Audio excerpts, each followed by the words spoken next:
Bonjour, bienvenue pour cet épisode de cette semaine de Atmo.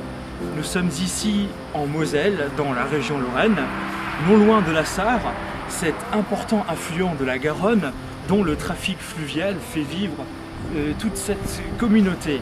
C'est sous ce soleil de plomb et cette pluie de cordes que nous allons cette semaine essayer cette splendide outil Wolf.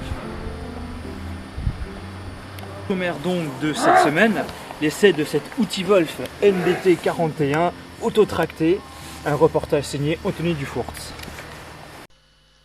Ce qui frappe tout d'abord en voyant cet outil Wolf NBTE 41, c'est son design rétro-avant-gardiste, qui semble largement inspiré d'un bangle aux subtiles notes italo-japonaises. Notre modèle d'essai est livré avec une robe rouge magnifique. Admirez les chromes du pot d'échappement, le châssis tubulaire apparent, les élégantes jantes pleines de 7 pouces, les pneumatiques taille basse, qui lui confèrent une note résolument sportive. Les ingénieurs de chez Outil Wolf ont ingénieusement réussi à masquer l'emplacement des feux avant et arrière, source de disgrâce habituellement. A noter que nous n'avons toujours pas trouvé la commande des actionnants. Les commandes sont plastifiées et la finition semble honnête, un plus pour cette catégorie. Les ingénieurs n'ont pas hésité non plus sur l'espace à bord. Malgré des dimensions extra compactes, moins de 2 mètres de longueur, ils ont réussi l'exploit d'offrir l'espace intérieur le plus grand du monde, toutes catégories de véhicules confondus, avec pour seule contrepartie l'absence de siège.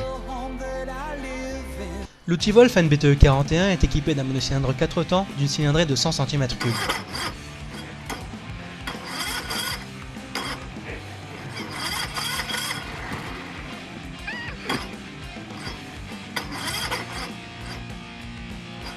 Mon cher Anthony Dufourtz, allons-y à la main. Parfait. Une fois les simples manœuvres de démarrage effectuées, avec son démarreur électrique, son allumage électronique et son carburateur simple corps, il développe une puissance brutale de 3 chevaux à 2400 tours par minute pour un couple camionnesque de 12 Nm.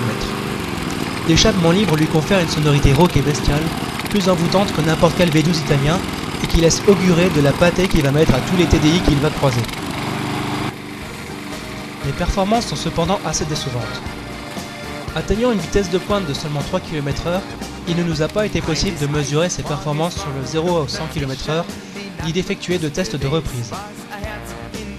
Cependant, grâce à sa garde au sol réglable et son moteur coupleux, elle est capable de franchir de très hautes herbes, là où un X5 35D ou un ML55 AMG n'ose pas s'aventurer.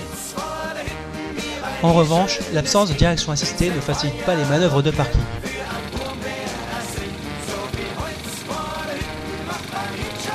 Elle arrive dans ces conditions à dévorer le 1000 mètres départ arrêté en 1800 secondes avec une vitesse de passage de 2,98 km/h qui lui confère l'avantage de ne pas être répréhensible.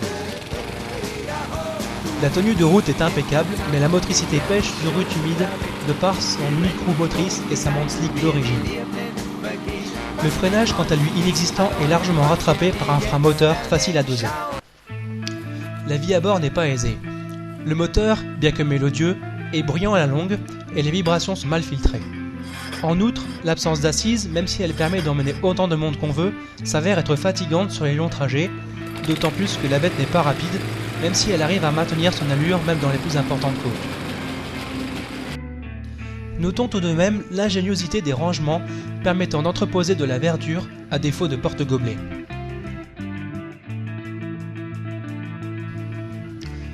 De même, l'absence de climatisation, de lève-vitre électrique, de condamnation centralisée et de radio nous prouve que nous sommes bien en présence d'une authentique sportive.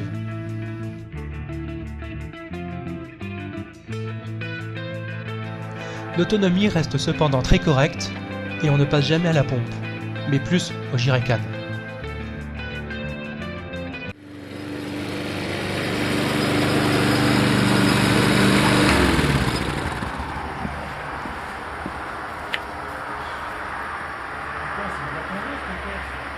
Ouais, tonton, tu payes quand même pas quand même fait un signe de la bagnole. Ouais. Eh bien, la semaine prochaine, au programme de Atmo, nous testerons le motoculteur Outil Wolf. À la semaine prochaine. Également au sommaire la semaine prochaine, un essai complet et exclusif du dernier Opel, le Tracto W12 CDTI Quadriturbo. Bon week-end, au revoir.